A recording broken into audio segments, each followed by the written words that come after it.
Folks, welcome into another We Have the High Ground Shorts. It's Colin and Bogz this week.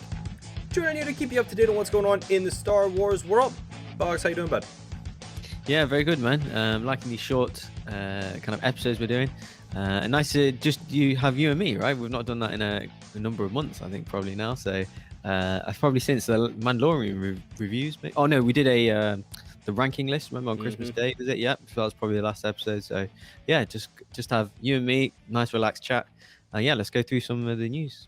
Let's do it. We got first this week, and we'll have a couple of these dropping over the next couple of days. But first off, we have a little casting news for the not for the Mandalorian, for Obi-Wan. Obi-Wan! Yeah, Dex. It's not Dex, though. It's Indira Varma, who you may know from Game of Thrones fame as one of the Sand Snakes. And man, I was a big fan of her in that show. Did you? What are your overall thoughts on this casting? I know you're a fan of her in some other works as well. Yeah, definitely. She's in Luther as well, the first season as his wife. So yeah, interesting casting choice. She's in quite a number of things on British television. So yeah, I've seen her over the years. Nice to see. Yeah, of course she's now we know her.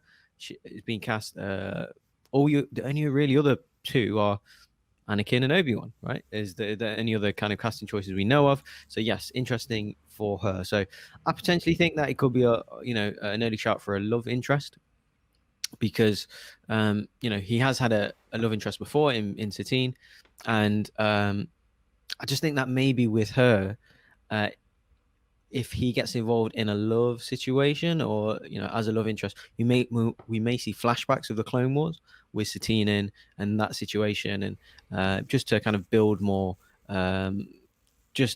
backstory for Obi-Wan, and just to kind of fill in the side of things that from him that we've never seen before, between obviously Revenge of the Sith and New Hope, just to fill in, bridging some gaps for us, give us some more detail, that kind of thing. So yes, I think this could be an entry to flashbacks with Satine and things like that. So yeah, that's where I think, just kind of hearing this first. Yeah, and I'm really up for it being an original character. And I love that, everybody wants to have the new, or bring back an old character or something. But I think having Obi-Wan create new relationships just proves that that's Obi-Wan. It seems like that's always been Obi-Wan. And this started in his youth, his relationship with Satine. So wouldn't put it past him. I'm a huge fan of everything she's at. We were talking in our pre-production meeting, and you said Rome, and I was like, oh, you mean that show my dad probably shouldn't have let me watch as a kid? Definitely. I remember that. And then you brought up Luther. I'm a little behind on Luther, so I know I got to watch that. That's probably one of the next ones that I can watch. But seeing her on Game of Thrones, she just fits this perfectly. She totally fills in the Tatooine kind of vibe of definitely somebody you would run into in the market. Or, I mean, she could be anyone. I mean, she played royalty in Game of Thrones. I don't remember if her character was lower or upper class in Rome, but I mean, she can cover the entire spectrum. So I mean, if you put her in, you put her in the Dune Sea, I mean, she'll figure it out. She'll get through it. Bogz, let's talk a little bit about what we want out of this show. I mean, you mentioned Anakin earlier. How much Anakin are you expecting in this Obi-Wan miniseries? I don't know. Yeah, so I'm expecting Vader and Anakin. When I say Anakin, I mean flashbacks of Clone Wars Anakin.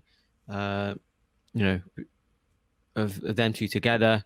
Just basically filling in more backstory for Obi-Wan, and to show us his other sides, potentially, like I said, the love interest side, or the just building on the brotherly relationship that they have, and just world building further, because obviously it's going to be, we're going to see his life on Tatooine, and we're going to see what's going on there, and I presume they're going to drop in how this situation relates to an older situation that reminds him of something, or that kind of thing. So that's what I definitely want to see, and also him kind of going on side missions and stuff. So I believe that she is going to be a link between just older stories and going through flashbacks and things like that. So yeah, a lot to expect. This is the most anticipated show out of the investor call for me.